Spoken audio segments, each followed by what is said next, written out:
Alicia here. Welcome to my channel. Today, I'm gonna recommend some good books.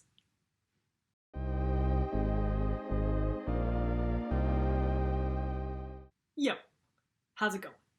I recently saw a video on Jordaline Reed's channel that I absolutely loved the concept for.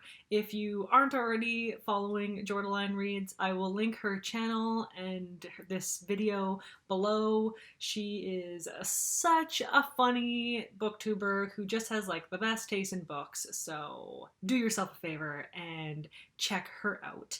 But in this video, she recommended books based on like the 12 signs of the Zodiac, which I thought was so fun. In her version, she did all horror books, but I'm going to do the same kind of concept, but I will recommend books across all genres. Well, not all genres. There'll be some fiction, some science fiction, some fantasy, maybe a little bit of horror in there, but it'll be a mix. I will go through each of the signs of the Zodiac, do like some very little description on the personality traits conventional to that Zodiac, and then recommend a book that matches that personality trait. So best case scenario is that you will find a book and you will see bits of your personality in that recommendation and it'll just match up right. Worst case scenario, you don't see any of yourself in any of these books, but they're all great books. So there's no bad choices here. So worst case scenario, you get 12 good book recommendations. Best case scenario, you learn about Zodiac things and the personality types. So I am definitely not an expert in the horoscope or zodiacs. All of the research I have done has been like very skimming the surface of Google. So if I'm wrong, that's fine. It's all just fun and games. And this is mostly about book recommendations anyways. This isn't meant to teach you about all the zodiacs. So let's get into those books. So the first sign of the Zodiac is Aries. I will include the birthday information up on the screen so you can see the birthday windows for each of the signs. Aries are a youthful and determined and adventurous folk who are usually the first to take action in situations and just love to win. They possess a determination and a lust for life that is unmatched by all of the other zodiac signs. They are just an outdoorsy, adventurous, outgoing, go-getting folk. Fucking truck! Get out of here. So with that lust for life in mind, I would like to recommend Kings of the Wyld by Nicholas Eames. This is a high-stakes adult fantasy novel about a group of mercenaries who are all retired and past their prime and just like dwindling down in their story, but they get pulled back into the game for one last quest when one of the band leader's daughters go missing. So this book is fun, it is adventurous, it is so full of heart. I just had the greatest time reading this book. It is definitely a tropey novel, but you can tell that the author loved the fantasy genre and was just basically writing a letter to the genre in this book. It is so fun. The characters are inspiring and funny and gruff and rough around the edges, but with just like hearts of gold. I definitely recommend this for an Aries. I feel that you will just see that zest for life in these characters. Next up, we have Taurus. Taurus are the loyal, stable, and realistic type. They see the world from a grounded perspective, but they can also be a bit stubborn and resistant to change. Though that stubbornness can seem a little gruff, it is also often a sign of resilience as well.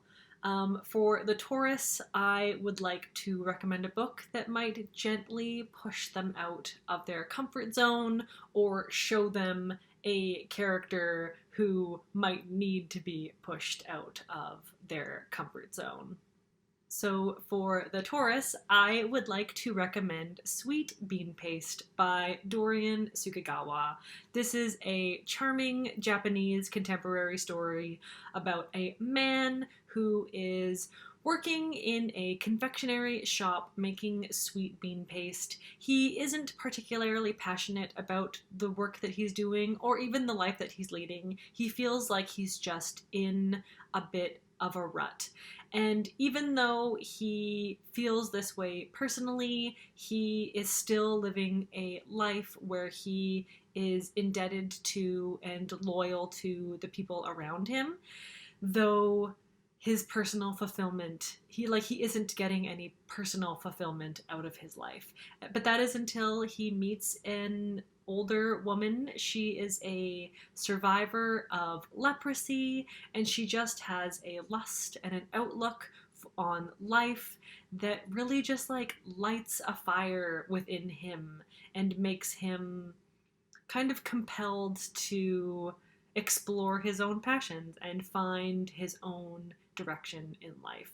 It is just such a beautiful little novel about just, lighting that fire within you to explore something new.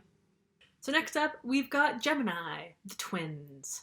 Gemini are the fun one. They are social, chatty, down for fun, outgoing.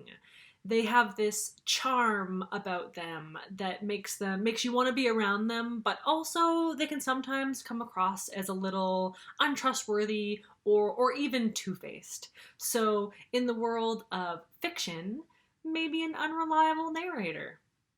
So the book I have matched to Gemini is science fiction classic Scanner Darkly by Philip K. Dick. This is a novel about two men. One is a guy named Bob who is living in a drug house. He's living in a house where they're all addicted to this drug called Substance D. It is a very wacky environment that Bob lives in. And then another man is Fred. He is an undercover detective who is trying to kind of unearth where this drug is coming from and what is going on. The twist that is not a spoiler, it is on the back dust jacket of the book, is that these two men are the same person. Bob and Fred are the same person. They are addicted to this drug, Substance D, that has basically split his brain hemisphere in half. So each half of this man is not aware of the other and doesn't know that they are the same person. So it is a really funny book. It's a really speculative book, and I definitely recommend it. Splitting that brain in two seems pretty Gemini to me. I'm so sorry. These are dumb. Next up, we have the ooey gooey Cancer. I am a Cancer, so I feel very seen in this personality type. Cancers are extremely emotional and sensitive. They value feelings above all other things. They care very deeply for the people close to them and around them, but are also kind of shelter themselves as well. So their circles are usually quite tight and small.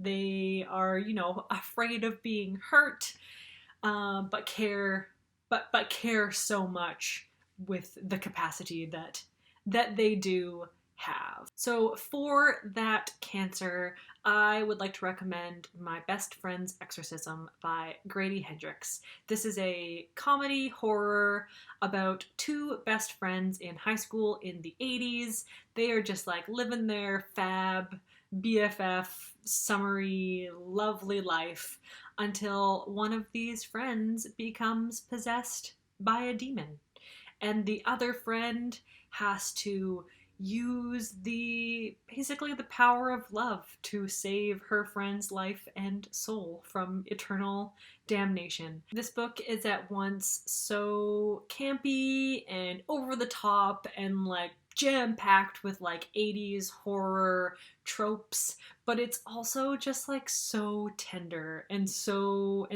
full of heart. It is impossible to read my best friend's Exorcism without having your heart just like swell up like the Grinch in that one scene. Next, we've got that other summer babe, Leo. Leos are natural born leaders. They are confident, creative, they are driven by and born for success. Leos are often at the heart of many friend groups because they are generous, warm-hearted, charismatic, but they're also kind of driven by this internal quest for knowledge and success that can sometimes make them come across as a bit egotistical. That power comes with ego, comes from somewhere. The book I would like to recommend for a Leo is The Library at Mount Char by Scott Hawkins. This book is a bit of an ego check. It should be a bit humbling, but it's also really funny and has like a lot of self-awareness involved in it. The Library at Mount Char, it's kind of like a cosmic fantasy, a little bit horror as well. This book follows the adoptive daughter of a god, and she has godlike powers, and she is basically just trying to assert control of her own life outside of under her father's wing. She wants to make the world a better place, but she also has these godlike powers that have basically disabled her from being able to think like the people around her. Like, her power is too great, and her quest to kind of better herself is kind of at the detriment of the entire world around her. This book has like the highest stakes I've ever read in a book. It is so fun, so bonkers. It is also like grotesquely and randomly violent and gory in parts, like, you know, kind of like catch you off guard with some of the stuff that goes down. But the main character in this book is a like hardcore Leo to a T. She is confident, she is ambitious, she is warm-hearted, she has absolutely the best of intentions, but she also has that Leo hubris that kind of muddies the waters. Next up, we've got Virgos. Virgos are loyal and hardworking. They are considered the most careful sign because they kind of try and diligently plan out their life as much as possible. They are also very prone to worry and being hypercritical of themselves and those around them. And I think an indulgent read for a Virgo would be the Murderbot Diaries by Martha Wells. The first book in this series is All Systems Red, and I feel like there's up to 5 or 6 volumes in this series. They are all very short novellas, and they are fantastic. This series follows a newly sentient humanoid AI robot. The actual name for this robot is SecUnit. SecUnit is a security bot. They are designed to protect people as armor at all costs. And Murderbot is newly sentient, and they call themselves Murderbot to themselves. Like, everybody else knows this robot as SecUnit, and they're just trying to figure out what it means to be alive. Like, they are loyal to their job, loyal to their career. They excel at it. They excel at murdering, essentially, but they just want to figure out who they are. So they are meticulous, they are diligent, they are analytical, but they're also kind of a bit of a moody teen in that their feelings are new and they're just trying to explore what it means to what it means to be a murder bot. I love this series and I highly recommend. Next up, we have Libras. I love Libras. Libras are cooperative, fair-minded, and they are always seeking balance in their lives. They avoid conflict like it's the plague and are always on the quest for peace wherever possible. This can often make them seem a little bit indecisive and easily influenced by others just because they're trying to find that balance in life. But Libras are truly just like they're always on a quest for knowledge and fulfillment and enrichment, and are often very connected to arts, culture, music, and all of that cultural stuff. The ultimate Libra, in my opinion, is Binti from the Binti series by Nnedi Okorafor. This is a science fiction, possibly YA, but also has very like adult themes in it as well. Binti is a humanoid alien who basically at the start of this series is like going out to university on another planet. She is the first from her culture to go to this university. So Binti is just like on a quest to bring her culture to the world, but also learn from the world around her. And Binti basically ends up becoming some sort of like cultural diplomat for all of these other races and planets to try and bring harmony through the kind of cultural divides and strife. Binti has this ability to physically transform herself to kind of take on attributes of the cultures she interacts with. So it's kind of like a metaphor for learning and fulfilling and enriching herself through learning from others. She's also a badass bitch who's rad AF. Next up, we've got Scorpios. Scorpios are passionate, they are brave, they are assertive, they have a fierce tenacity about them.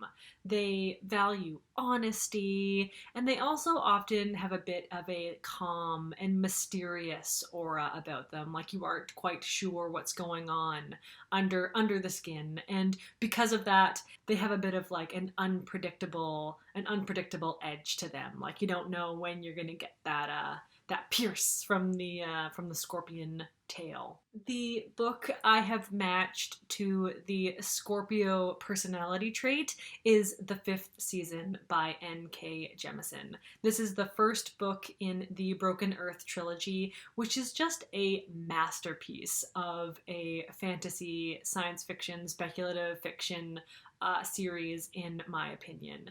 This book follows three women who are all fierce and powerful.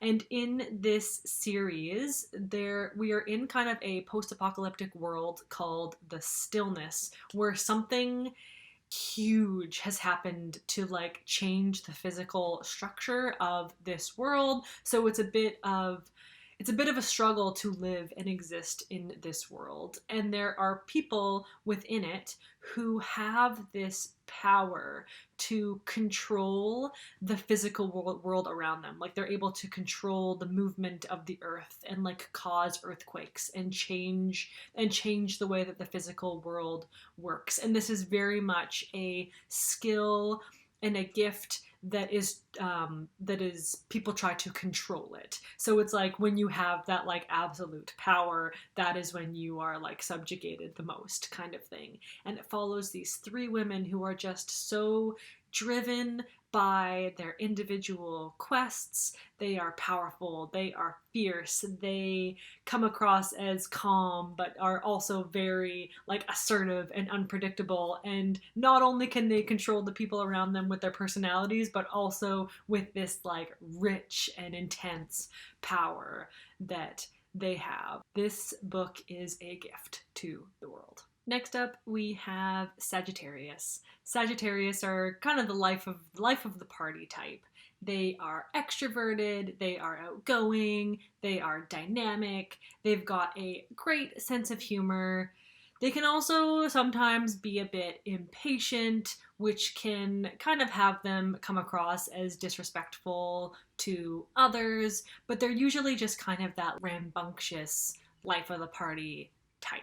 So for the Sagittarius, I would like to recommend All My Friends Are Superheroes by Andrew Kaufman. This is a comedy, contemporary science fiction story that just like it just kind of snuck up on me, and I loved this book, and I couldn't stop thinking about it for so long after I read it. This is about a man named Tom who lives in a superhero world where so many people in the world have these superpowers, and some of them are great. Like, some of them are like your conventional, like flying around, like hypnotizing people, like invisibility superhero, but some of them are like dumb. Like, one of them is like a guy named the Couch Surfer who just like sustains his entire life by leeching off of others, and he can just like live forever never having a job. Or like the Stress Bunny is this woman who anytime she goes into a room or into a party, she sucks all of the stress out of the people around her, and then she feeds off of this stress. So she's a very popular person. Everybody wants her around because she takes everybody's stress away. It's all silly. It's all like silly fun games. Anyways, Tom lives in this super hero world. He does not have a superpower, but that's okay. He's not bothered by that. He is about to marry the woman of his dreams, and then one of his fiance's ex-flings gets super jealous and ends up hypnotizing his fiance into not being able to see, hear, or even know that Tom is there. So she hasn't forgotten that Tom exists. She knew that he exists, but now she can no longer see him or hear him or have any awareness or like touch that he is there. So Tom's just like, he's fucked. He's like, what do I do? My wife can't see me. My fiance can't hear me. So his wife thinks that he's gone. Like, she thinks that he has like left her, so she's really sad, and he's like, no, I gotta figure out. So the book is all about Tom like trying to like overcome this like insane curse that's upon him. It is really charming. It is also kind of like cringy at some points because Tom is trying to do all of these things to like make his wife be able to like see him again. I really loved this book. A life of the party style book. Next up, we've got Capricorns. Capricorns are responsible, disciplined, they are masters of self-control, they're kind of that humorous comedy type. They have this kind of sense of inner independence that really pushes them forward to achieve personal and professional goals. Capricorns are really the kind of experts at making plans and sticking to them. For Capricorns, I pick the short story collection Stories of Your Life and Others by Ted Chiang. I picked this book just as much about the artist as the art. This is a short story collection of speculative science fiction stories, and each one on its own is a work of art. Ted Chiang invests so much into his stories that it's just like, it is a masterpiece to behold this collection. I think there is one story in here, the title story, Stories of Your Life, where Ted Chiang studied linguistics for, I think, more than 5 years before he even attempted to write this story. So he just like has this ambition and drive within him that really shows in this collection. These stories are funny, they are like creepy, they are awe-inspiring in his vision. I just highly recommend this collection and feel like it kind of matches that Capricorn drive. Next up, we have Aquarius.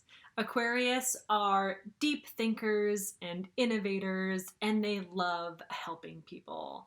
They feel most comfortable being in a group or in a community, but they can often sometimes come across as a bit aloof.